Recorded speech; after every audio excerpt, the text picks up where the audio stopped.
एच.सी. Verma circular motion question number 30। Okay, अब दिया हुआ है कि हमारे पास एक केबिन है। ये हमारे पास क्वेश्चन में बोला गया है कि एक हमारे पास एक केबिन है और केबिन के अंदर हमने एक सिस्टम ब्लॉक ओके पुली ब्लॉक सिस्टम हमने लगाया। ये हमारा पुली हो गया, ब्लॉक सिस्टम मास, और ये पूरा सिस्टम रोटेट कर रहा है ऐसे। जब ये रोटेट करेगा तो ये हमारे टोटल सिस्टम जो है ये भी रोटेट, हमारा केबिन भी रोटेट करेगा। कुछ ऐसा क्वेश्चन में मेंशन है। ठीक है, चलिए नाउ नेक्स्ट वन इज बोला जा रहा है कि m1 का वैल्यू दिया हुआ है, m1 is equal to m kg and m2 is equal to दिया हुआ है 2m kg। ओके, चलिए इसे हम लोग क्वेश्चन ये कर रहा है कि find the magnitude of initial acceleration of masses seen from the cabin. Cabin से अगर मैं ऑब्जर्वर को खड़ा होकर, इसमें ऑब्जर्वर केबिन के अंदर है और इसके एक्सेलरेशन को देखें तो कैसे है, कितना एक्सेलरेशन उसे दिखाई देगा।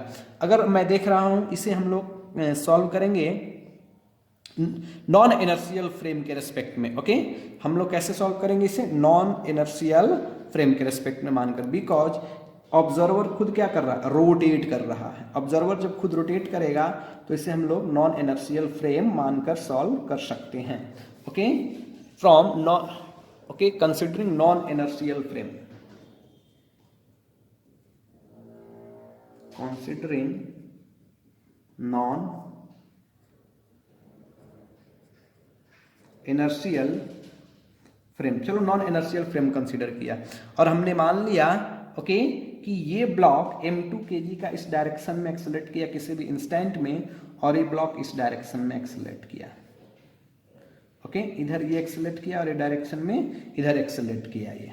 ओके, तो चलिए अगर हम लोग एफबीडी ड्रॉ करते हैं इसका, तो अगर m kg वाले ब्लॉक का m1 का एफबीडी ड्रॉ किए तो इस डायरेक्शन में एक्सेलरेशन हुआ सर, ये टेंशन कनेक्ट है तो इस डायरेक्शन में स्ट्रिंग कनेक्ट है तो अवे फ्रॉम द बॉडी, और बिकॉज नॉन इनर्शियल फ्रेम है तो इस पर हमें क्या अप्लाई करना पड़ेगा, सूडो फोर्स। और इस केस में जो सर्कुलर मोशन में जो सूडो फोर्स होता है उसे हम लोग क्या बोलते हैं, सेंट्रीफ्यूगल फोर्स।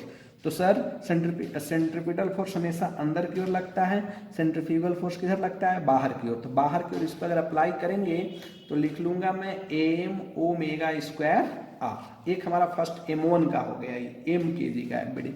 अगर 2m kg का एफबीडी का बात करें ओके, तो सर ये इस डायरेक्शन में एक्सेलरेट कर रहा है, इधर स्ट्रिंग कनेक्ट है तो टेंशन ओके, और ये बिकॉज इसका सेंटर इस डायरेक्शन में है तो सेंट्रीफ्यूगल फोर्स किधर लगेगा, बाहर की ओर। तो ये हो जाएगा हमारा m 2m omega square r।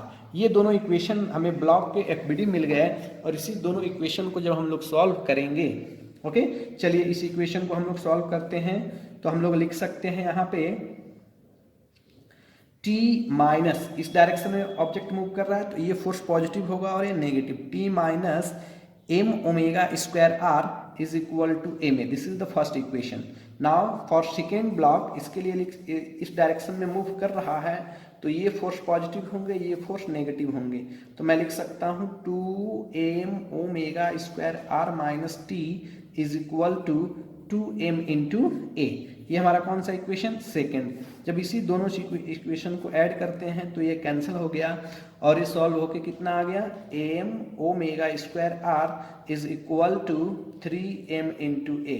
m से m इधर कैंसिल हो गए तो a इज इक्वल टू आ गया omega square r upon 3। Okay, ये हमारा क्या मिला, एक्सेलरेशन। अब हमें टेंशन बताना है कि स्ट्रिंग में एट दैट टाइम कितना टेंशन था, तो इसी इक्वेशन से ये फ्रॉम इक्वेशन फर्स्ट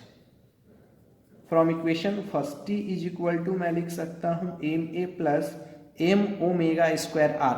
ma का वैल्यू m इंटू a का वैल्यू कितना दिया हुआ है, omega square r upon 3 plus m omega square r, दोनों को जब 3 कितना हो गया